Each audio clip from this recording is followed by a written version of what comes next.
Shalom Bapak Ibu, Shalom Aleichem, BSM Hamasiyah. Saya sudah 1 tahun di sini. Kalau nggak salah bulan Juli saya terakhir, kalau nggak salah saya ingat waktu bulan Juli atau Agustus gitu ya, 2 tahun sebelumnya.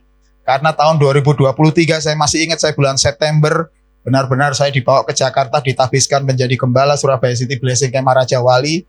Dan setelah bulan September saya ditabiskan, bulan Februari saya kena stroke. Jadi saya sempat kena stroke bulan Februari sampai dengan bulan Maret. Kondisi saya masih nggak terlalu bagus gitu ya. Jadi saya ini ulang tahun stroke, ulang tahun 1 tahun stroke. Jadi waktu saya kena stroke waktu itu, aduh, saya mengucap syukur karena Tuhan pelihara dengan demikian rupa. Karena saya ditangisi sama jemaat, Bapak Ibu, pastor jangan mati dulu ya. Kenapa? Karena 4 tahun sebelumnya pastornya meninggal gitu. Saya barusan saja ditabiskan, lah kok mati pisan. Nah berarti kalau orang karismatik bilang, blessing nggak seneng ini, makanya saya dimatikan. Makanya waktu itu ketika Tuhan sembuhkan dengan cara yang luar biasa, saya sangat mengucap syukur Bapak Ibu. Kalau saya bisa kembali normal sekarang. Dulu waktu saya kena stroke itu ya, waktu itu saya boleh cerita dikit ya. Jadi nanti kita pulang jam 10 siap kan? Jadi ya Anda puas, saya lemas nanti kalau saya cerita sampai jam 10. Jadi saya waktu pertama kali keluar dari rumah sakit waktu kena stroke, waktu itu saya nulis apa gitu ya di komputer karena saya harus menyelesaikan sekolah doktor saya. Jadi saya tinggal sidang aja. Bulan Maret saya harus sidang, bulan Februari saya kena stroke. Jadi nulis itu bisa nggak nyambung. Saya nulis apa yang keluar apa loh? Kok bisa gini ya? Jadi antara otak dan keinginan saya itu bisa nggak nyambung. Jadi waktu itu saya masih ingat ya. 1 hari saya kena stroke. Hari berikutnya ada jemaat yang meninggal. Saya harus memakamkan ini khotbah pemakaman di Keputih. Waktu itu khotbah saya tidak nyambung Bapak Ibu. Untungnya di makam. Kalau di makam itu tidak apa-apa Pak. Orang kan tidak malas dengerin khotbah di makam. Ya wis lah. Paling orang ya sambil ini gitu. Ya untungnya gitu. Jadi saya kok nggak nyambung. Saya sendiri tidak dapat berkat dari khotbah saya. Gitu. Dan setelah itu seminggu kemudian saya harus khotbah di Banyuwangi. Nah yang nyetir akhirnya istri saya Bapak Ibu. Saya baru kali itu jadi juragan gitu ya. Disetiri sama istri saya Surabaya, Banyuwangi pulang pergi. Jadi saya khotbah di sana masih nggak nyambung juga. Sampai dengan 3 bulan baru Tuhan pulihkan lagi. Nah omong-omongannya sudah mulai nyambung. Dan untungnya saya bisa lulus doktor. Makanya Bapak Ibu saya itu lulus sekolah itu bukan karena saya pinter. Catat baik-baik. Karena kasih karunia Tuhan. Karena nggak mungkin lulus. Kok nggak nyambung. Ngomong aja nggak nyambung. Terus sidang gimana? Mungkin dosennya itu kasihan sama saya. Saat norek. Akhirnya saya nggak lulus tapi lolos. Tahu ya bedanya lulus sama lolos ya. Wes gak apa-apa lah saat norek iki gitu.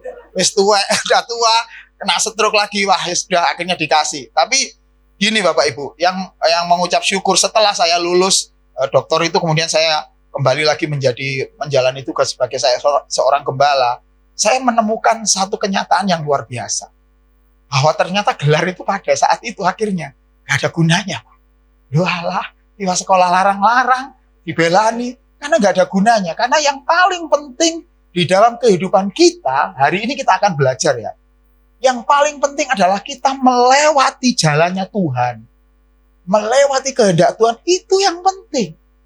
Makanya kenapa saya gak kaget orang-orang yang seperti saya, model kayak saya gini nih. Sekolah teologi dur-dur, jadi gembala, paling sulit bertobat Bapak Ibu. Nanti saudara akan lihat. Kenapa banyak pendeta, gembala itu paling sulit bertobat? Karena gini, kita itu merasa sudah pinter menguasai semua teori, sistematika teologi, kita ngerti. Mau ngomong ayat bagian mana kita bisa menafsirkan dengan cara yang mudah. Bahasa Ibrani, bahasa Yunani bisa. Apalagi saya bisa bahasa Aramaik, bahasa Arab. Bahasa Yunaninya, bahasa Ibraninya bukan Ibrani sekarang loh Bapak Ibu. Bukan Ibrani yang diajarkan di sekolah sekarang ini. Saya belajarnya lebih kuno lagi. Bahasanya Ibrani Paleo Hebrew. Yang tulisannya itu aja nggak jelas. Modelnya sudah nggak sama dengan tulisan Ibrani sekarang. Jadi saya waktu itu bangga banget. Makanya saya masih ingat tuh ketika Pak Gembala, Pak Edward itu ngajar kita semuanya 1 bulan bersama Pak Hari waktu itu ya. Itu benar-benar saya mengeluarkan seluruh ilmu saya waktu itu. Ilmunya muncul kabeh, keluar semuanya. Nah, kebanggaan saya waktu itu adalah ketika saya mendapatkan gelar doktor, itu orang bisa paling tidak menghormati saya. Saya merasa dihargai, karena dulu kalau debat agama-agama, antara agama gitu ya, hari ini kita panggilkan pembicara Bapak A gitu mama ya, bukan saya, Bapak A pembicaranya dengan gelar STH. Saya belum punya gelar sekolah teologi. Guru duwe sekolah teologi nekat debat. Itu. Saya merasa kecil gitu, gak duwe gelar kok gaya gitu. Sampai akhirnya saya sekolah, dapat MTH. Oh, sekarang jadi keren kalau dipanggil. Pembicaranya Bapak pembicara ini STH dan satunya lawannya pembicara Bapak Agustinus Hari MTH. Woi, melakuni koyok wong melete. You know what is the meaning of melete? Itu yang ngangkat gini loh. Itu merasa saya lebih tinggi dari dia. Nah, makanya saya akhirnya merasa paling pinter. Nah, kemudian ternyata lawan debat saya bukan MTH, doktor, Pak. Doktor B gitu, Pak. Waduh, kalah ya aku MTH deh doktor. Maka saya sekolah, berusaha sekolah dan benar saya selesai. Akhirnya saya dipanggil pembicara hari ini. Pembicaranya Bapak Dokter B dengan satu pembicara yang lain Bapak Dokter Agustinus Hari. Kayak bangga. Oh, podo dokter macam-macam ya. Belum tentu kamu sama dokter sama saya bisa bahasa Ibrani, Paleo, Hebrew, bahasa Yunani, Koine, bahasa Aramaik, gak mungkin bisa. Gitu. Itu kebanggaan saya waktu itu. Dan kebanggaan saya itu dengan sendirinya habis. Bukan pada saat saya sakit. Ketika saya mengerti kebenaran yang luar biasa, yang berasal dari Injil, dan itu gara-gara saya nemu sendiri. Bukan karena saya hebat, enggak. Saya percaya itu Roh Kudus yang menguatkan. Dan itu yang hari ini saya mau ajarkan kepada Bapak Ibu. Karena saya sudah lama enggak ketemu Bapak Ibu. Ada waktu 1 tahun lebih ya, Pak Edward ya. Bukan apa-apa, karena memang, karena jujur aja saya sibuk. Karena di gereja saya, itu jemaatnya dulu dari 500, akhirnya bertambah jadi 80 orang. Saudara, gedungnya gede banget. Ada liftnya lagi. Kalau di sini kan kita kesehatan ya, naik tangga. Tempat saya ada liftnya. Kita punya donatur 10, donatur orang kaya di Surabaya. Apa nggak hebat? Apa nggak melete, saudara? Oh, kalau jadi gembala di situ, melete dong, sombong dong. Karena ini orang-orang, ini apa orang kaya-kaya bisa kita gembalakan. Begitu saya jadi gembala, 10 orang itu keluar semua. Jemaat banyak yang keluar, entah kenapa mereka keluar. Ada yang pindah, ada yang gereja hura-hura. Di tempat saya ada gereja hura-hura. Saudara tahu maksud saya lah. Ada gereja hura-hura di daerah Surabaya Barat sono. Mereka senang ke sono. Itu akhirnya jemaat saya kari wulung puluh. Saudara mau nangis itu ya opo. Yang paling susah adalah ketika saya harus bayar bulanan, pengeluaran gereja bulanan. Saudara tahu jumlahnya berapa? Coba kira-kira berapa, saudara?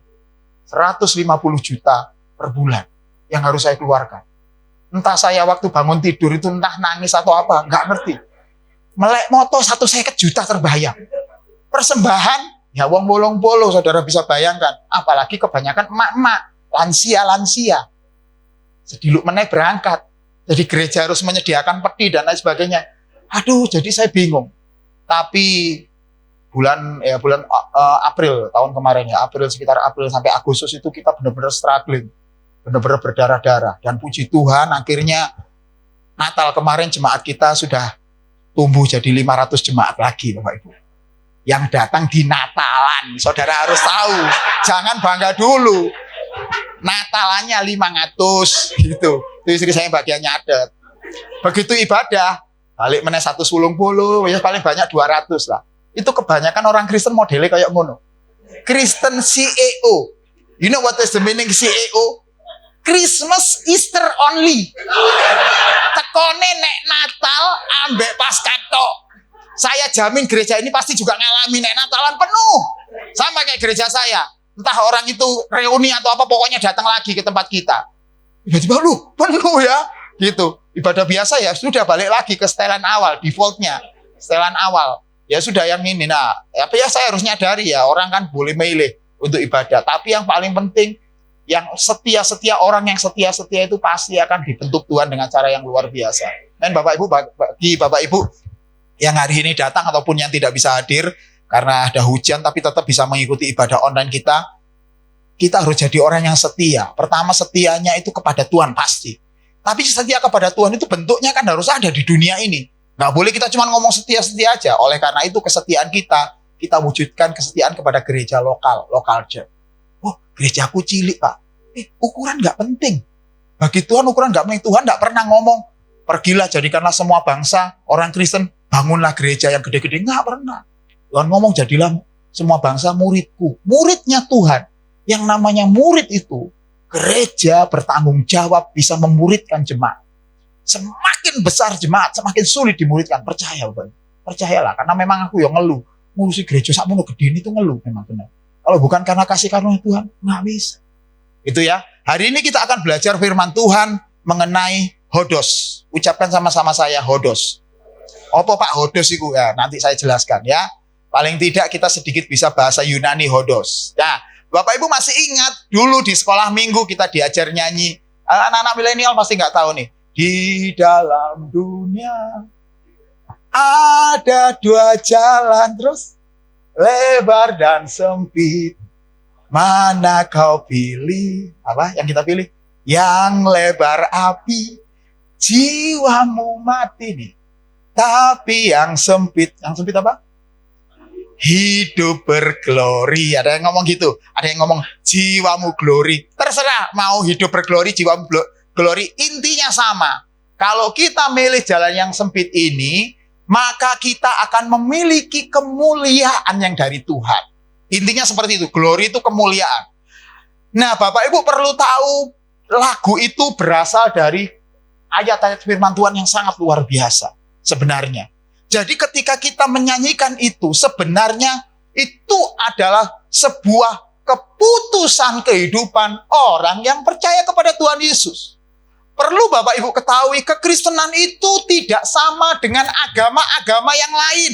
Mau agama Islam, mau agama Buddha, Hindu, termasuk agama Yahudi sekalipun, bahkan ada agama Kristen. Kristen sama sekali tidak sama. Beda banget. Oleh karena itulah ketika Bapak Ibu memutuskan untuk percaya pada Tuhan Yesus, sebenarnya di depan kita ini ada pilihan yang luar biasa. Tetapi intinya sebenarnya seperti ini Bapak Ibu. Walaupun pada prakteknya kita memilih sendiri untuk ikut Tuhan Yesus, sebenarnya di dalam alam roh yang terjadi, Tuhanlah yang memilih Bapak Ibu semua. Artinya, ketika Bapak, Ibu, adik-adik semuanya duduk di tempat ini, saudara itu bukan orang biasa. Saudara itu orang pilihan Tuhan. Nah, karena pilihan Tuhan itulah, Tuhan minta supaya kita memilih yang benar juga. Masalahnya, Alkitab maupun pengajaran-pengajaran rohani kita sekarang ini menyatakan bahwa jalan yang benar itu sempit. Cuma masalahnya nggak dijelaskan. Sempit itu kayak apa? Apakah jalan sempit sing ono tembok kiri kanan mlakune wangil sing wong lemu mlaku gak iso? Enggak. Jalan sempit itu jalan yang pernah Yesus lalui sendiri, dan di situ banyak penderitaan di situ. Oleh karena itulah orang Kristen harus ketika sudah dipilih oleh Tuhan, dia adalah orang yang spesial, harus memilih. Mau enggak kamu lalui jalan sempit itu? Karena jalan sempit ini tidak semua orang bisa jalan, Pak. Bahkan saya bilang, tidak semua orang Kristen bisa melalui jalan yang sempit. Even dia ngakunya dirinya sebagai orang Kristen. Karena bedanya seperti ini, Bapak Ibu perlu tahu. Bagi agama-agama yang saya bilang tadi ya, agama-agama itu, bagi mereka yang paling penting mereka melakukan syariat agamanya, ada hukum. Kalau orang Yahudi disebut dengan Taurat, melakukan Taurat itu dianggap mereka sudah memiliki iman yang benar. Nah, di dalam kekristenan iman yang benar nggak kayak gitu. Iman di dalam kekristenan itu melihat imannya Abraham, yang disebut sebagai bapak orang beriman. Apa yang dilakukan oleh Abraham? Abraham itu tidak melakukan hukumnya Tuhan. Abraham itu hanya melakukan apa yang dikatakan Tuhan, dia jalan. Apa yang dikehendaki Tuhan, dia jalanin. Abraham keluar dari tanahmu sekarang, pergi ke tanah yang aku janjikan kepadamu. Abraham nggak pakai banyak tanya. Tanpa 1000 tanya, tapi percaya. Maka dia keluar. Dan dia bukan hanya keluar, dia ajak anak istri serta mertuanya keluar dari tanah itu. Dan dia jalan. Dan bukan hanya itu. Abraham, persembahkan anakmu yang tunggal, Ishak. Dipersembahkan, Bapak Ibu, nggak banyak tanya. Maka iman seperti itulah yang hendak diberikan buat orang-orang pilihannya Tuhan. Pertanyaannya, kenapa sampai sebegitu susahnya Orang-orang pilihannya Tuhan harus diberi beban sebesar itu. Memang itu harus diberi beban. Kepada kita itu beban yang sebesar itu memang. Kenapa? Dengarkan baik-baik Bapak Ibu. Karena ketika Tuhan memilih kita, Tuhan bukan memilih nanti, dipilih untuk masuk surga. Enggak gitu. Itu terlalu sempit kalau pandangan seperti itu. Tuhan ketika memilih Bapak Ibu semua, Tuhan mencadangkan atau berpotensi Bapak Ibu nanti akan bersama-sama memerintah dengan Tuhan di surga nanti. Jadi ketika Tuhan memilih sampean semuanya, itu bukan cuma milih, aku masuk surga, hatiku gembira. Itu kayak lagu, hatiku gembira itu, masuk surga.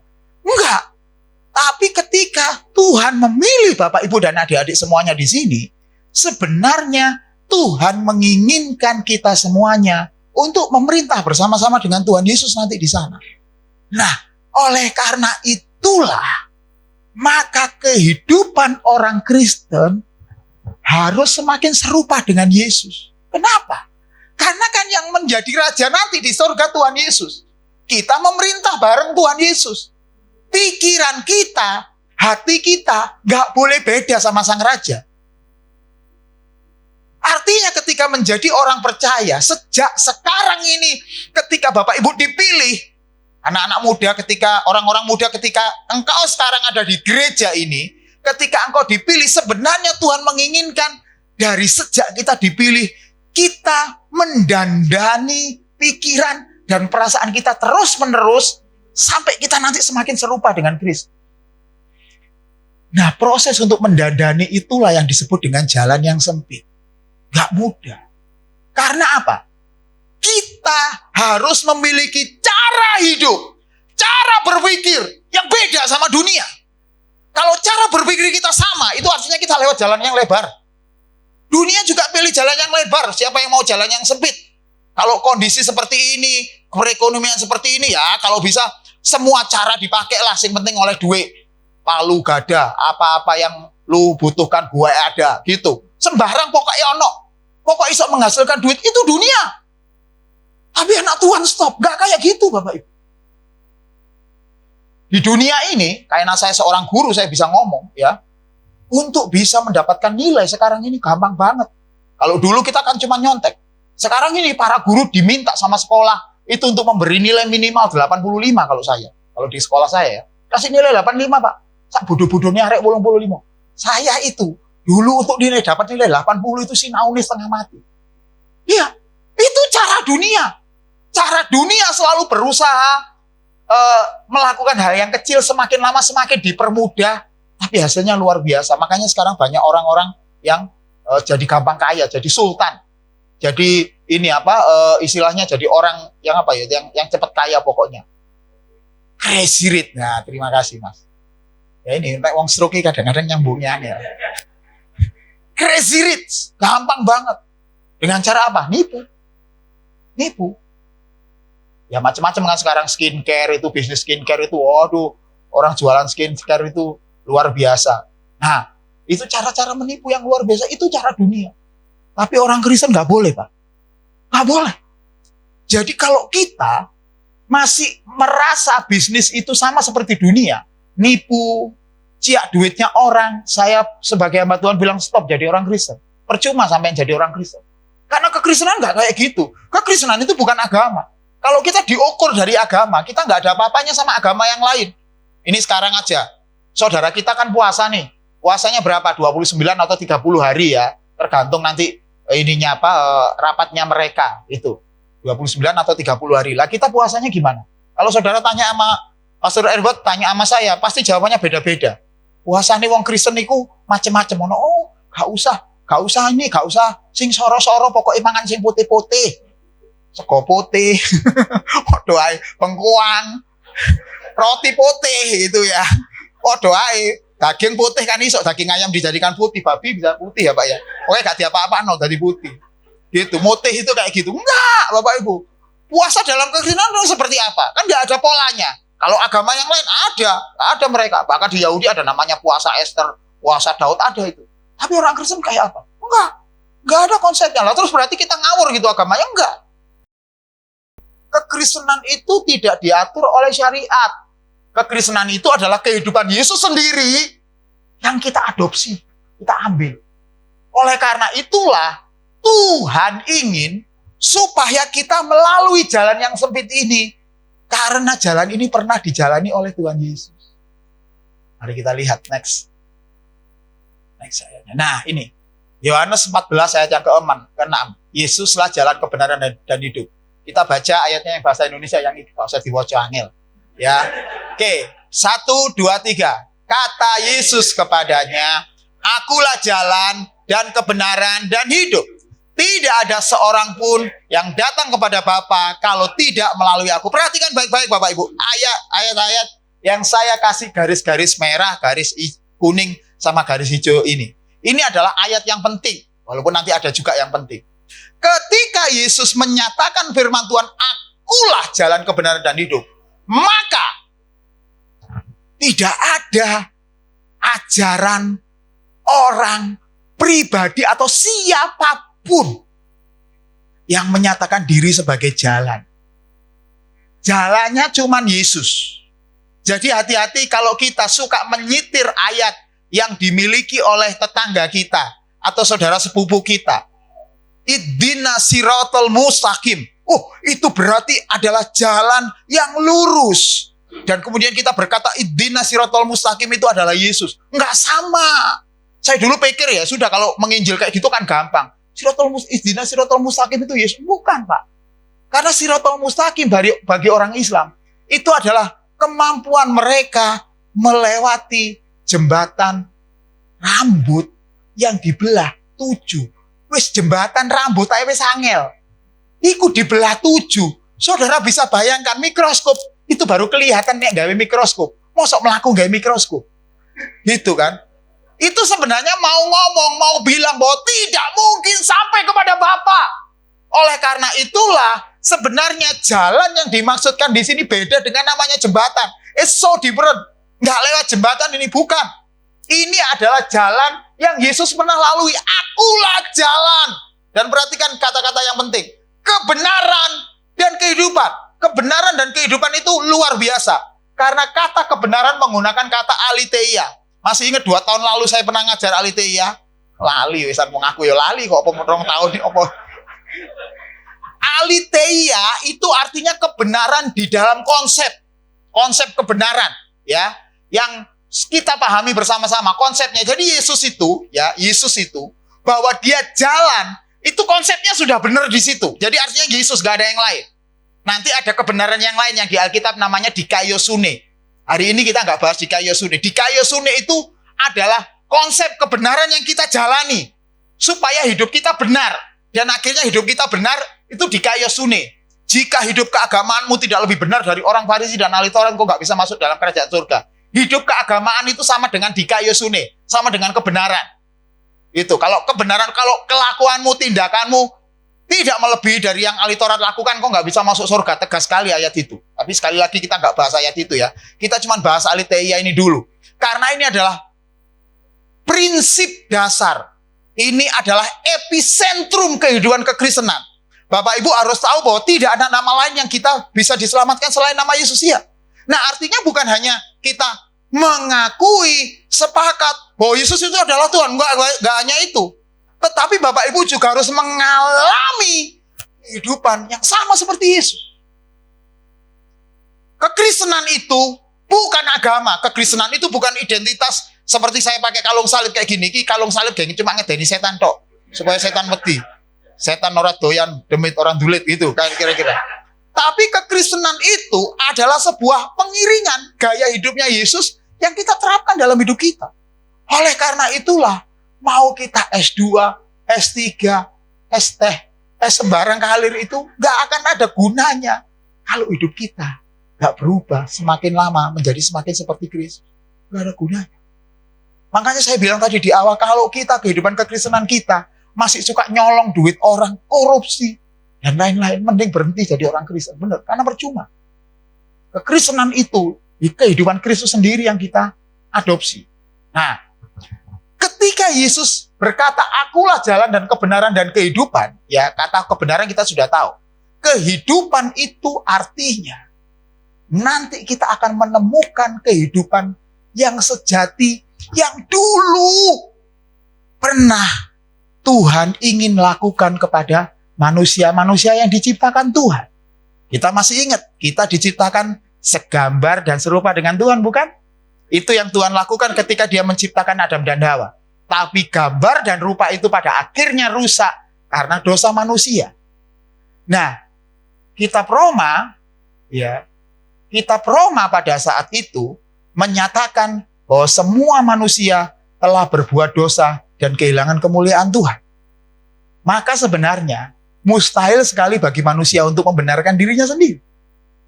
Maka yang dia harus lakukan supaya dia bisa kembali kepada Bapa, gambar dan rupa Allah itu haruslah diperbaiki lagi.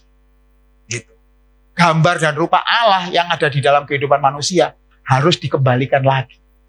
Nah, proses mengembalikan ini, yang pertama pemicunya, Yesus harus mati lebih dulu untuk menebus dosa kita. Karena dosa itu tidak mungkin kita pikul sendiri. Harus melalui darah Yesus.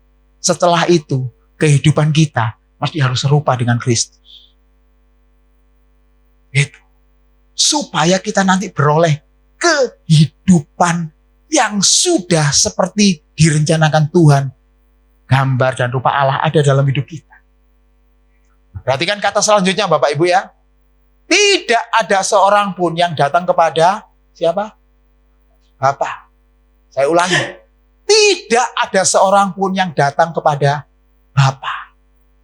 Jadi ketika kita nemu Tuhan Yesus, saudara diperdamaikan dengan Bapa melalui Yesus. Kita jadi orang Kristen mengundang Yesus untuk masuk dalam kehidupan kita. Itu sebenarnya masih ada di jalan yang tadi, tolong kembali lagi sebentar Mas. Yang di sini, di ujungnya. Lalu apa yang kita lakukan? Yang kita lakukan adalah berjalan seperti Yesus lakukan. Nah, ketika kita melakukan itu, baru nanti kita akan nemu Bapa di ujung sana. Jadi kita tidak cukup hanya sudah menemukan Yesus, sudah pakai kalung salib kayak saya, dikasih tato salib. Ini tato salib, ini tato ini rotok sangar, jagal. Jagal Pak. Gitu. Ternyata dibuka jagalah kebersihan. Nah, gak cukup kita cuma pakai kalung salib datang ke gereja, bahkan melakukan tindakan pelayanan, gak cukup Pak. Kita harus mengikuti jalannya Kristus. Itulah sebabnya kita disebut sebagai Kristen.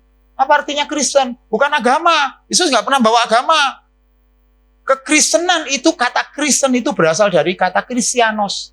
Kata-kata itu pertama dulu itu olok-olok kepada orang-orang Yahudi, orang-orang Yerusalem, murid-murid Tuhan Yesus Kristus, yang kemudian mereka nyebar ke kota-kota itu, dan gaya ngomongnya, gaya tindakannya, bahkan ketika mereka ditangkap oleh kaisar, mereka sama sekali nggak berontak. Maka orang-orang mengingat, oh ini kayak Kristus dulu yang mereka tangkap. Maka disebut Kristianos. Artinya kekristenan itu adalah hidup Yesus sendiri yang harus kita kenakan.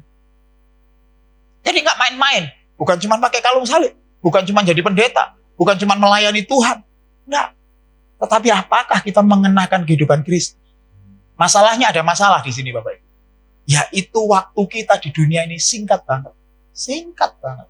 60-70 tahun. Bagi Bapak Ibu yang usianya sudah sama seperti saya, di atas 50, sama seperti Pak Gembala kan sama-sama kayak saya ini, kita seumuran ya kayak. Yang sudah 50 ke atas, 60, saudara mesti waspada karena nggak lama lagi. Artinya, loh iya, saya nggak medeni kan, begitu betul Bapak Ibu. Artinya, semakin hari itu kita semakin dekat dengan waktu-waktu kita. Anak-anak muda sesui, saya ngomong sopo. Karena beberapa saat yang lalu jemaat saya umur 35 budal Bapak Ibu. Saya 35. Beberapa saat lagi, beberapa tahun sebelumnya itu juga penari tamborin kita masih umur 22, barusan menikah dapat 3 bulan. Berangkat. Artinya kita tidak ada yang tahu, Mas, kapan kita selesai di dunia ini. Waktu kita terbatas banget, jadi betapa pentingnya hari-hari kita jalani bersama-sama dengan Tuhan. Dan jangan pernah buang kesempatan itu. Ketika saudara pernah ngalami ada di ICU? Ada di sini pernah ngalami di ICU? Seperti bapak saya belum sempat di ICU sih. Saya cuma dimasukkan mesin. Gede aku waktu itu. Mesin apa ini? Ternyata itu mesin ini CT scan. Itu saya baru tahu ada penyumbatan setelah saya di CT scan itu. Kalau saudara pernah ada di ruangan ICU, maka ruangan ICU itu akan berkata banyak. Karena tidak ada suara yang lain selain suara duk duk duk duk duk duk. Begitu ono suara tit. Berarti buyar berarti. Oleh karena itulah pentingnya Bapak Ibu menghitung hari-hari, bukan dihitungi Senin, Selasa, Rabu. Saudara, ajar kami Tuhan menghitung hari-hari kami supaya kami beroleh hati yang bijaksana. Tuh. Ayo balik lagi ke ayat tadi. Nah, sampainya kita itu kepada Bapa. Ada tempat yang kita tuju, Pak. Jadi kita belum cukup ketika ketemu Yesus, kita percaya pada Yesus, kita melayani belum cukup. Saudara harus menjalani hari-hari bersama Yesus. Bapak Ibu masih ingat ketika menikah dulu ya? Menikah dulu. Awal-awal menikah itu loh. Ketika suami bilang, ya kalau diberkati di gereja, aku akan memberkati suami, apakah engkau bisa menerima istrimu dalam keadaan suka ataupun duka, sehat ataupun sakit, kaya ataupun miskin. Suami bilang apa? Saya bersedia gitu kan. Ojo ngomong, waduh, saya kaya gelem Pak, nek miskin ojo lah gitu. Nggak mungkin seperti itu. Ya kita akan bilang saya bersedia. Demikian dua-duanya ditanya. Apakah setelah saudara diberkati di mezbah Tuhan setelah itu, langsung saudara dianggap adalah orang yang setia? Belum. Saudara harus ngalami waktu-waktu bersama dengan suami atau istri saudara.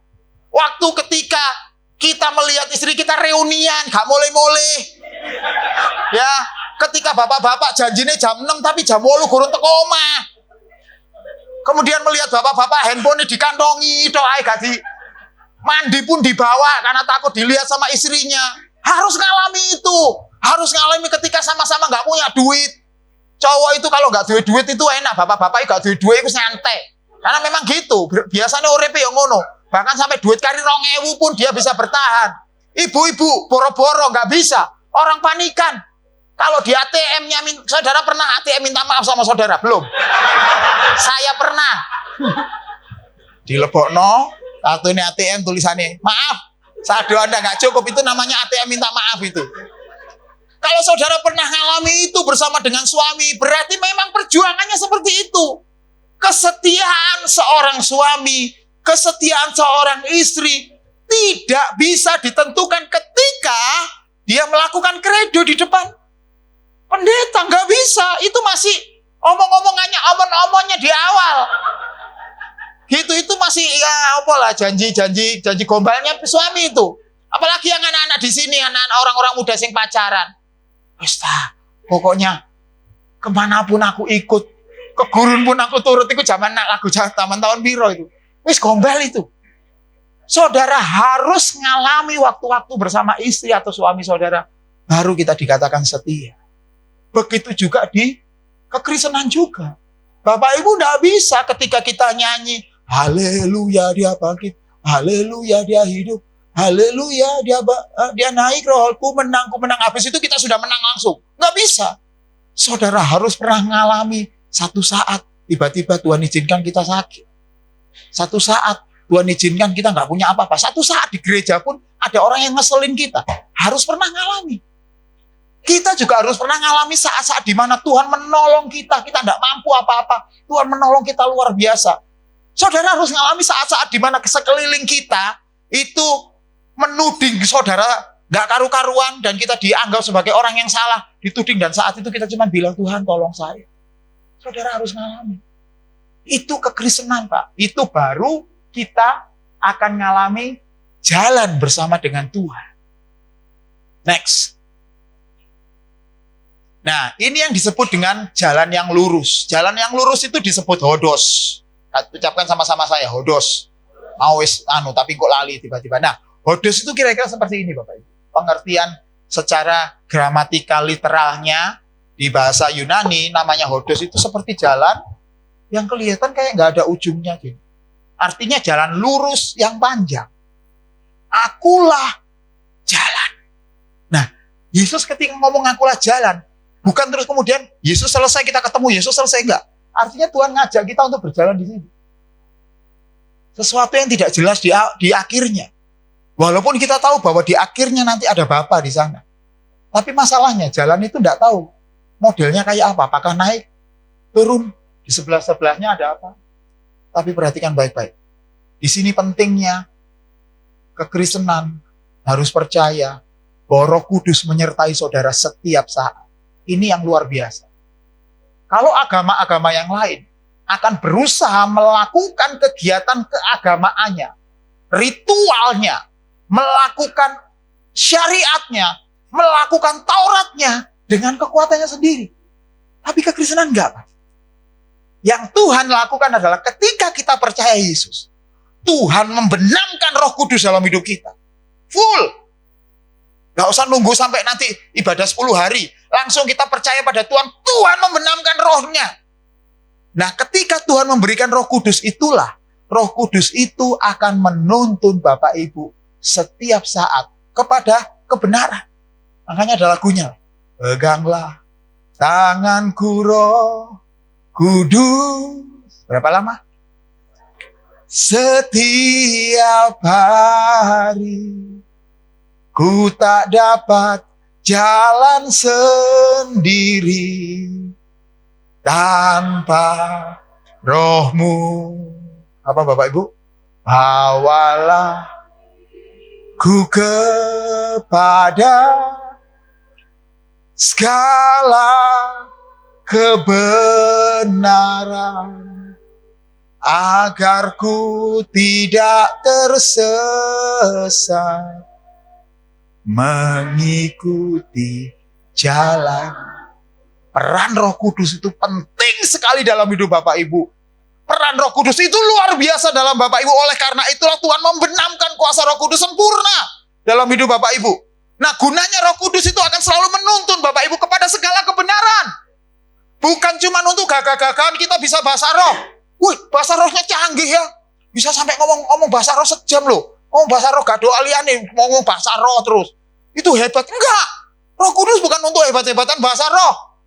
Roh Kudus itu gunanya nuntun Bapak Ibu kepada segala kebenaran. Caranya gimana Bapak Ibu? Tentunya masih ingat.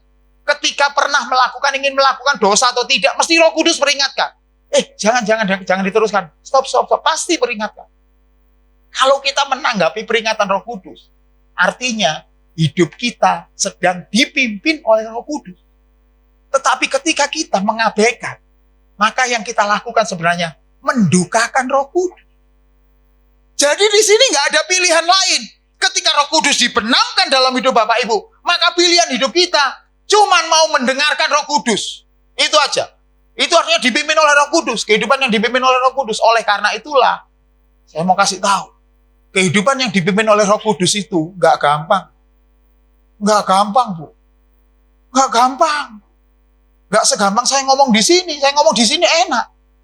Karena kehidupan yang dipimpin Roh Kudus itu menuntut seluruh hidup Bapak Ibu. Harus mengerjakan setiap kehendak Bapa dalam hidup Bapak. Nah, karena kita itu memiliki kelemahan daging kita, maka Roh Kudus itu setiap memimpin kita, berusaha untuk membuat spirit kita, roh kita satu frekuensi sama dia. Sampai seperti seolah-olah roda gigi itu yang berputar. Maka dia Roh Kudus akan menyesuaikan sampai kita roda gigi itu udah masuk gerak gitu. Dan kemudian roda gigi itu akan jalan. Nah, itulah yang Tuhan lakukan ketika Bapak Ibu melalui hidup dalam masalah, dalam pergumulan, dalam persoalan. Itu gunanya. Jadi masalah, persoalan, tantangan hidup nggak usah dihindari. Justru Tuhan ingin Bapak Ibu melewati itu dengan kemenangan. Ketika saudara di gereja, ya datang ke gereja, di gereja itu kan intinya orang gereja itu unik-unik, antik-antik gitu ya. Saya baru tahu setelah jadi gembala itu ternyata ono sing aneh-aneh, ono sing setengahnya jam, setengah rolas ikut telepon. Hanya untuk tanya, Pastor, kursnya hari ini berapa? Coba, Mangkel nggak Bapak Ibu jam 12 biasanya kan ya orang mati atau orang sakit gitu kan. Enggak pastor. Tanya kursnya berapa hari ini. Ya enggak mau kayak nanti mangkel. Nggak bisa. Ya kita harus belajar. Di gereja kita juga nemu dengan orang yang mangkel no hati. Banyak. Jadi kalau Bapak Ibu ketemu dengan orang-orang yang seperti itu, ya memang cara Tuhan untuk membentuk saudara yang seperti itu. Makanya itu Tuhan pakai. Maaf ya saya taruh dulu karena ini harus dipraktekkan. Kira-kira ini mesin hidupnya Bapak Ibu, ini mesinnya Roh Kudus, putar semuanya untuk seluruh hidup. Maka Roh Kudus berusaha mencocokkan. Nah, peristiwa model mencocokkan inilah yang paling susah. Karena menuntut kita untuk taat, menuntut kita untuk sabit, menuntut kita untuk mau melakukan yang Roh Kudus lakukan. Dan itu berat. Baru bisa kita lakukan kalau kita tahu bahwa Tuhan nanti ujungnya di sini nih.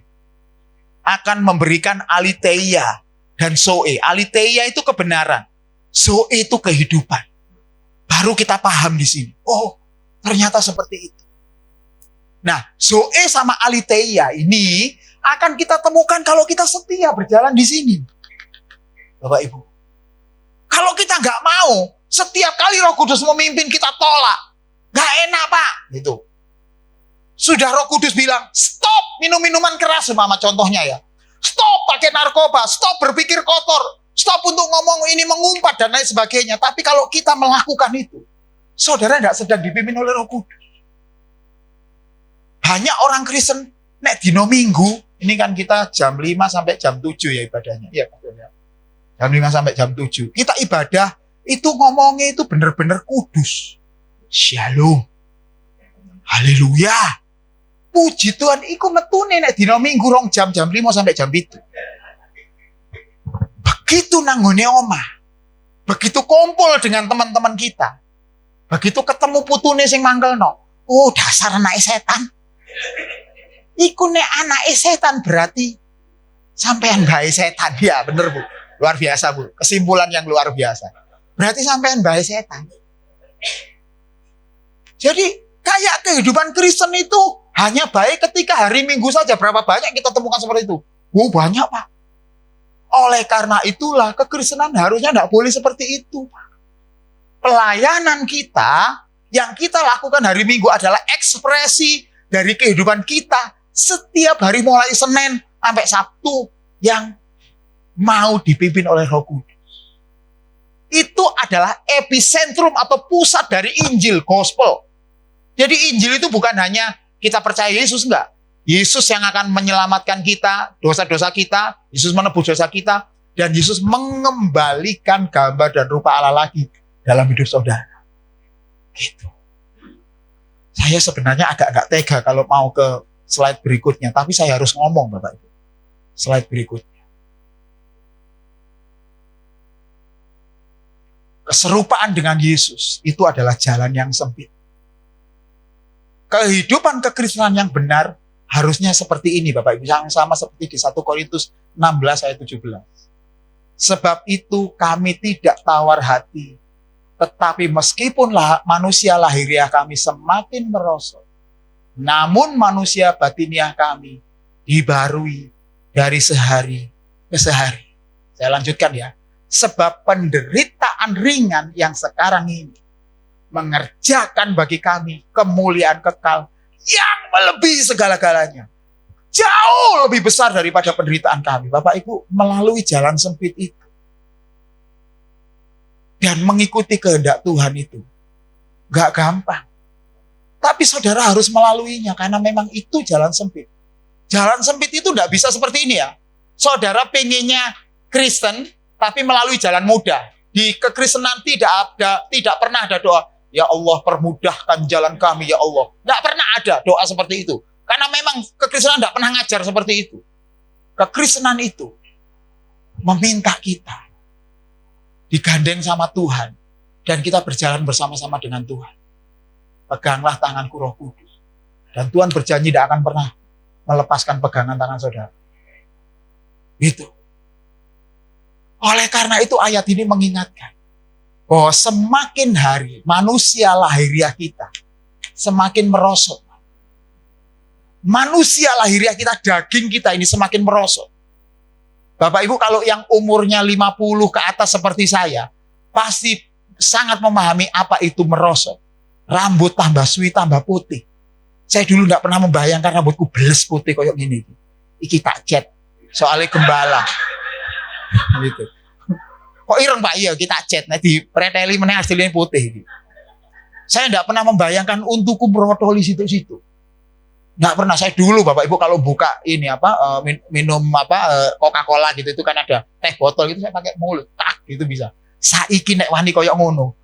Sing buka tutup botole. Untune sing buka. Gitu. Manusia itu semakin lama manusia lahiriah kita semakin lama semakin merosot, Pak. Itu harus kita sadari. Nah, masalahnya orang dunia itu tidak mau merosot. Maunya dia walaupun sudah tambah senior, nggak mau dibilang tua ya, senior gitu. Walaupun tambah senior, pengennya kelihatan lebih bling-bling, lebih muda. That's why kenapa yang namanya skincare laku di Indonesia. Karena ibu-ibu di Indonesia itu lucu. Walaupun dia tua, dia kepingin terlihat muda. Kalau dipanggil Ci, iku ngamuk. Dipanggil Cece, oh seneng. Sembarang mau tukoni, barang C beli C, oh seneng tuku. Kakak beli kan sekarang gitu. Semuanya dipanggil kakak, kita bangga. Gak mau kita dipanggil Pak, Bu, gak seneng kayaknya. Nah itu manusia dunia. Nah kita gak usah ikut-ikut kayak gitu Bapak Ibu. Ini bukan perkara sepanggilan saja. Tetapi ini perkara pilihan kehidupan. Jadi ketika Bapak Ibu menjadi orang Kristen, maka sekarang jangan melihat manusia jasmani sebagai hal yang penting. Saya tidak sedang ngomong, oh nek ngono nang di gereja gak usah adus, Pak. Enggak. Saudara mau beli baju yang pantas, boleh-boleh saja. Tapi tidak perlu yang berlebihan. Bagi orang dunia, ya, mengumpulkan harta. Nek bapak-bapak biasanya tuku mobil. Mobilnya wis ono siji tuku maneh. Saya tidak mau mobil yang makan rumput. Saudara tahu mobil makan rumput? Kuda, kijang, itu mobil makan rumput. Saya mau mobil yang build up gitu. Bapak-bapak kadang-kadang nggak puas dengan itu. Kesukaannya itu ngumpulin gitu, ngumpulin duit, ngumpulin tanah di mana-mana gitu. Itu kesukaannya dia, bapak-bapak, ngumpulin harta. Itu cara berpikir orang dunia, Pak. Kalau cara berpikir orang Kristen, asal ada makanan, pakaian cukup, kata firman Tuhan seperti itu. Jadi seberapapun yang Tuhan berkati, Tuhan percayakan buat Bapak Ibu sekarang itu adalah cara terbaik yang Tuhan buat Bapak Ibu sekarang. Belajar untuk mengucap syukur dengan apa yang kita miliki. Jangan lihat ke atas. Karena saya pernah nemui jemaat saya. Budal nang ngene PTC bestrap mobil wong. Saudara tahu membestrap. Umpangi tangan, mobil Pajero, kemudian berdoa wong loro ai. Apa ai? Ini loh, Pastor, saya doakan supaya apa yang kita pegang itu jadi milikmu. Firman iku nang ndi? Gak ono. Wis pokoke dibestrap. Di ini, ada setiap tanah yang kamu injak jadi milikmu. Laku ngene omahe tonggo, sing omahe api. Enggak gitu iman Kristen Bapak Ibu. Kalaupun Bapak Ibu dipercaya oleh Tuhan rumah yang besar, uang yang banyak, itu tidak kita pakai untuk kebanggaan kita, Pak. Enggak. Saudara pakai untuk membela nama Tuhan di tempat saudara ditempatkan di tempat ini. Jadi kekristenan itu bukan ngumpulin duit buat pamer. Enggak. Bapak-bapak tunggu jam 200 juta ono. Saya baru tahu ada jam 200, 900 juta itu saya baru tahu kemarin karena lihat gara-gara si Hotman Paris Hutapea sama si Firdaus itu ini podo pamer kekayaan. Saya baru tahu ada jam rego 900. Itu. Pamer dia ngomongin ini. Saudara, itu. Tapi ada hamba Tuhan yang kayak gitu. Saya punya teman ya, Bapak Ibu. Hamba Tuhan itu senengane nek khotbah memang ini. Karena akeke gede-gede. Saudara bertobat. Duduk akeke apa gitu loh. Kekristenan itu bukan untuk pamer kita. Ya, Ibu di sini kalaupun diberkati gelang keroncong, nggak usah digawe ngene gereja, dipamerno. Nama Yesus supaya orang tahu tuh loh, gelangku keroncong, nggak usah. Buat apa? Justru ketika Tuhan memberkati Bapak Ibu, pakai itu untuk membela nama Tuhan. Itu kekristenan yang benar. Karena kebanggaan kita bukan itu. Yang dibaharui adalah manusia batiniah kita. Kumpulkan harta di sorga, bukan di bumi. Nah orang dunia ini enggak kan? Orang dunia ini begitu dapat kesempatan, maka dia kumpulin harta sebanyak-banyaknya. Itulah sebabnya orang dunia gampang korupsi dengan mudah. Ada orang Kristen Pak yang korupsi loh, ada. Itu orang Kristen yang masih duniawi, saya pastikan. Makanya kita jangan ikut. Oleh karena itulah jangan lewat jalan itu. Tuhan kasih peringatan. Nah, terus kita seperti apa, Pak? Kita harus apa? Berarti kita cuma pasrah gitu? Enggak. Saudara harus kerja keras. Siswa-siswa di sini, anak-anak sekolah yang baik, belajar yang benar. Bukan untuk supaya kita nanti jadi kaya. Tapi supaya Tuhan dipermuliakan. Intinya cuma itu. Kalaupun saudara kaya, pakai itu bela nama Tuhan. Bukan untuk kepentingan kita. Aduh, Pastor, saya dulu dihina, anak wong larat. Terus apa yang kamu lakukan? Nanti saya mau beli mobil Mercy tipe tipe tak gawe mlaku ngene ngarepe omahe dhek tak bel. Din. Maksudnya apa? Pamer. Itu kayak orang-orang seolah-olah kebanggaannya hanya kebanggaan yang dia miliki di tempat ini, di dunia ini. Padahal saudara, Tuhan menyediakan sesuatu yang jauh lebih berharga daripada yang kita inginkan di dunia ini. Apa? Saudara akan memerintah bersama-sama dengan Tuhan. Bayang no. Nek orang-orang yang dipercaya untuk memerintah bersama Tuhan senengane pamer. Nanggone surga. Nanggone surga itu apa-apa ada. Sampai mau pamer apa wis ono. Kata orang itu, batunya saja dari emas, permata dan lain sebagainya. Mau pamer apa coba? Ya waktu gedene sakmene dipikul ngono. Aku nanya. Jadi percuma. Oleh karena itulah kesia-siaannya dunia jangan diikuti. Stop kita mau berpikir dengan cara dunia. Nah, ini yang paling penting. Sebab penderitaan ringan yang sekarang ini mengerjakan bagi kami kemuliaan kekal. Jadi kalaupun saudara di dunia ini nggak kaya-kaya banget, it's okay. Kerjakan segala sesuatunya untuk Tuhan. Kumpulkan harta di surga. Perbarui manusia batinnya kita. Karena nanti intinya harta kita sesungguhnya itu Tuhan Yesus. Apapun yang kita dapat dari Tuhan itu harta sesungguhnya kita. Lagu tadi luar biasa Pak, sangat memberkati. Yesus engkaulah permata hatiku. Dunia tak dapat menggantikan. Kadang wong nyanyi lagu ini gampang, koyok gampang diucapkan gitu aja. Padahal kita masih punya kecenderungan ngejar dunia. Sama dengan cara berpikir orang dunia. Kemuliaanmu tercurah bagiku. Ini nanti loh, kemuliaan Tuhan akan tercurah buat kita. Menjadikanku indah. Dan semakin indah bagi siapa? Bagi mertuaku. Tambah soge, tambah ganteng saiki, tambah bling-bling. Bagi mertuaku koyane lho tambah ayu rek mantuku gitu. Enggak. Tercurah bagi kita dan membuat kita semakin indah bagi Tuhan. Bagi dunia, sukses, kaya, terkenal, hebat, cantik, ganteng, proporsional itu penting. Tapi bagi Tuhan enggak penting. Di hadapan Tuhan, hati saudara yang dibentuk semakin lama semakin serupa dengan Kristus. Itu yang menarik buat Tuhan. Saya kena stroke Bapak Ibu. Bukan pada saat karena saya ceroboh makanan. No. Saya pas waktu itu lagi diet-dietnya. Karena bulan September saya sedang ditabiskan di Jakarta. Ditempatkan di hotel yang mewah. Terus pokoknya api hotelnya. Saya nggak melok bayar pokoknya. Dan di situ ada tempat gym namanya, gym tempat olahraga, gratis karena yang hotel itu. Aku nimbang badan saya 80 lebih. Sakmene iki model sakmene 80, saudara bisa bayangkan lemune ya opo waktu itu. Waktu itu begitu saya tahu berat saya 80, saya bertekad, saya mau diet, saya mau olahraga gitu. Dan benar itu yang saya lakukan. Bulan November, Desember saya melakukan diet ketat dan berat badan saya nyusut. Bukan hanya itu, saya olahraga. Saya sampai jalan cepat itu setiap hari 2 jam untuk mengejar 10.000 langkah. Katanya orang 10.000 langkah itu sehat jari. Dan ketika saya olahraga bulan Januari lebih kencang lagi saya olahraga, saksinya istri saya. Bojone kok gak boleh-boleh nanti ya. Saya olahraga Bapak Ibu. Saya sampai beli jam tangan untuk mengukur kesehatan itu kan. Karena pengen supaya badannya proporsional, sehat gitu. Tapi disitulah pelajaran yang berharga buat Tuhan. Disitulah saya kena stroke. Aku sampai bingung, kena stroke iku apa? Karena tensi saya, karena olahraga dan lain sebagainya turun. Kalau kena kolesterol nggak mungkin, wong badan saya sudah menyusut.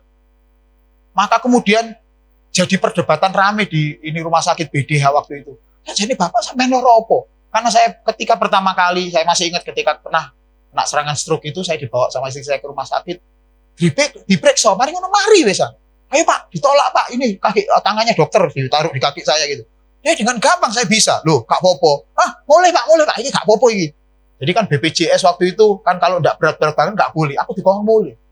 Dalam hati seneng kan, aku enggak kena stroke. Saya denial. Saya berusaha untuk menyangkal bahwa saya kena stroke. Sampai kemudian pada malam hari besoknya saya mau cek kolesterol karena harusnya semua indikator badan saya menunjukkan sehat, tapi kok bisa kena stroke gitu. Jangan-jangan ini bukan penyakit stroke, jangan-jangan cuma syaraf biasa. Saya denialnya gitu. Maka saya makan malam sama istri saya sebagai makan terakhir sebelum puasa, besok diperiksa. Ketika puasa itu kena stroke yang paling berat. Ya malam itu. Tiba-tiba lambeku merot. Krik, ini narik, red gitu.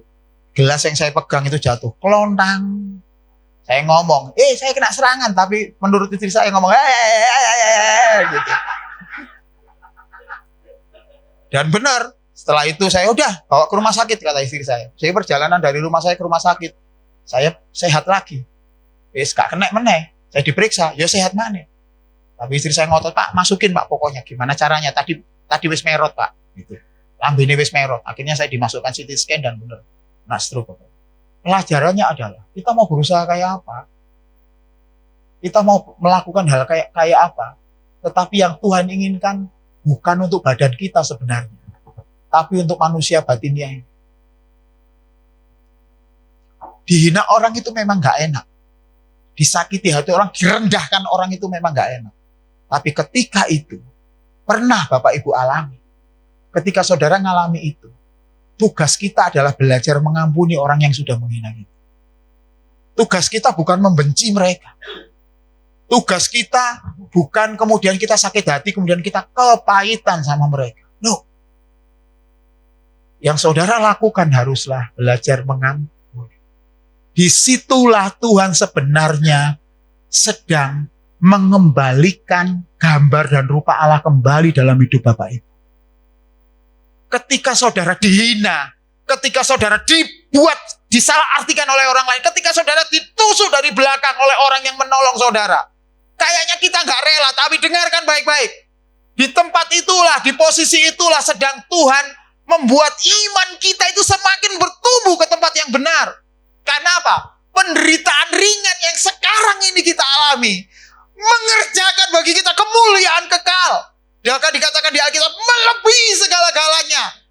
Dan ditambahi lagi jauh lebih besar dari penderitaan yang kita alami sekarang ini. Nah, kalau kita tahu seperti itu Bapak Ibu, kalau ada orang yang menyakiti hati kita, maka benar ketika Tuhan Yesus disalib dan berdoa, Tuhan ampuni mereka karena mereka tidak tahu apa yang mereka perbuat.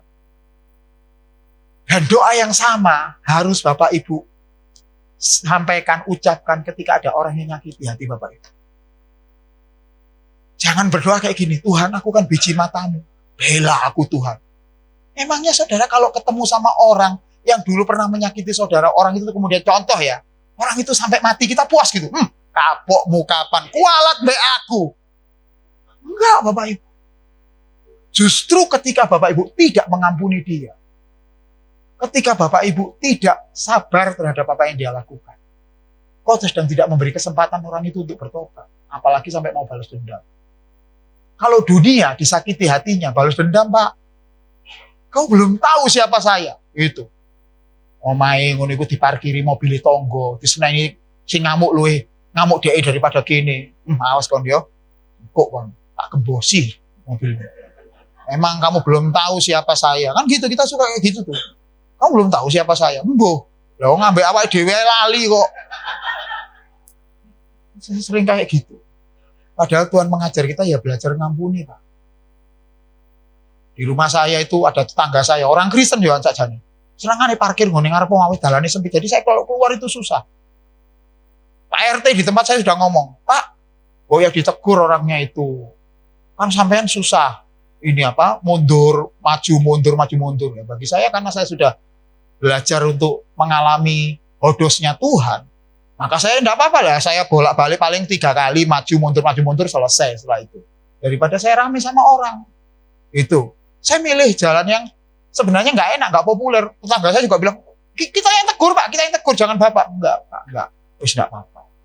Kadang-kadang orang yang ngerti, kadang-kadang nggak ngerti, udah biasa. Tapi kalau kita nggak tahu hodosnya Tuhan, kita dibelani geger. Supaya orang tahu siapa saya, nggak macam-macam sama saya. Emang siapa kita, Bapak Ibu? Nah, oleh karena itulah firman Tuhan hari ini mengingatkan kita. Kalau Bapak Ibu mengalami penderitaan, Yesus juga sudah pernah mengalami penderitaan itu. Itulah jalan yang harus kita jalani juga. Jangan maunya kita melok Kristen tetap enak. Yesus menderita, cuman kita hanya menyanyikan lagu-lagu. Yesus menderita tapi saya tidak. Kau kaya, rela jadi miskin, supaya aku jadi kaya. Kurang ajar sebenarnya lagu itu. Itu, tapi ada di Alkitab. Tapi maksudnya nggak kayak gitu Bapak Ibu sebenarnya. Nah, Tuhan ngajar Bapak Ibu berjalan bareng Yesus. Jadi ketika ada orang yang merendahkan kita, ketika kita di gereja wis gak dikanggokno, dhisik jadi ketua Natal, saiki gak jadi ketua. Memang Pak Gembala itu sentimen ambek aku. Enggak. Bapak Gembala memberi kesempatan yang lain, Bapak Ibu tetap bantu pelayanan. Perkara kita dihargai atau tidak, enggak penting dihargai manusia, percaya Pak. Bagi kita yang paling penting dihargai Tuhan. Karena nek kabeh kepingin jadi ketua sakno Pak Gembala. Nah, itu kabeh poso sing bagian nyari dana ya Pak ya. Gitu. Maka apapun yang Tuhan percayakan buat Bapak Ibu, ya, kerjakan dengan baik. Berdoa, berdoalah dengan baik. Main musiklah dengan baik. Apapun. Karena kita tidak sedang mengerjakan buat gereja, buat Pak Edward, buat siapapun hamba Tuhan, tapi Bapak Ibu sedang mengerjakannya buat Tuhan. Makanya kenapa? Saya mau menyampaikan ayat yang bagian ini yang saya nggak tega. Karena sejatinya tidak semua orang Kristen bisa ngalami hal ini. Apalagi kalau Bapak Ibu sudah di gereja gede, sing di sini hura-hura, sing naik nyanyi kayak pocong. Ini gue biasanya nggak pernah diajarin gini-gini ini. Tapi di tempat ini Bapak Ibu diajari setia sama Tuhan walaupun kelihatannya nggak enak. Firman Tuhan itu kayaknya pahit kenyataannya. Tapi asal Bapak Ibu tahu, pahit itu kalau memperbaiki Bapak Ibu itu sama seperti obat ketika kita sakit. Obat itu pahit. Kalau manis itu sirup. Kalau sampean suka minum sirup, lama-lama diabetes, loro. Diabetes itu penyakit yang lama baru bisa, mungkin gak akan sembuh-sembuh. Tapi obat mengobati Bapak Ibu. Jadi ketika Bapak Ibu ngalami firman Tuhan yang keras, siapapun yang menyampaikan, saudara harus mengucap syukur. Aja dibenci wong iku ngomongi, rek nyender aku rek. Gak berasa saya, Pak. Janganlah kamu menjadi serupa dengan dunia, tetapi berubahlah oleh pembaruan budimu, sehingga kamu dapat membedakan manakah kehendak Allah, apa yang baik, apa yang berkenan kepada Allah dan yang sempurna. Bapak Ibu, kekristenan itu tidak boleh, saya katakan sekali lagi, tidak boleh serupa dengan dunia. Ketika kita menjadi sama dengan tetangga kita, sama dengan orang yang tidak percaya, ada yang salah dengan kekristenan kita. Kita harus berubah, harus berubah. Nah, kata berubah itu yang luar biasa. Menggunakan kata metamorfoste. Katakan sama-sama saya, metamorfoste. Ini adalah kata-kata yang biasanya dipakai oleh ilmu pengetahuan untuk menyatakan kepompong jadi kupu-kupu. Metamorfoste. Dan rupanya kata ini ada di Alkitab. Metamorfoste itu adalah perubahan yang berproses, bertahap, gak bisa langsung. Bapak Ibu ketika dengar firman Tuhan saya malam hari ini, kemudian gak terus tiba-tiba jadi wong rendah hati, sakti terusan mari ngono dia apa-apa wong nurut. Enggak, berproses dengan kehidupan saudara. Itulah sebabnya. Makanya pentingnya kita ke gereja. Jangan bangga cuma berangkat retreat, mari ngono gak tahu nang gereja. Saudara, percaya sama saya, retreat itu hanya efektif seminggu 2 minggu. Seiling. Karena seiling, aku dikongkon lebih sungguh-sungguh sama Tuhan, itu seminggu tok. Begitu menginjak minggu kedua lali wisan. Minggu ketiga balik asli nih. Minggu keempat lebih jahat dari lebih jahat dari orang lain, dari orang Kristen. Karena ada 7 roh lain dalam diri kita. Itu makanya retreat kenapa harus berulang? Gara-gara itu. Makanya pertobatan itu nggak bisa dilakukan hanya dari retreat saja. Bukan berarti retreat salah ya, enggak.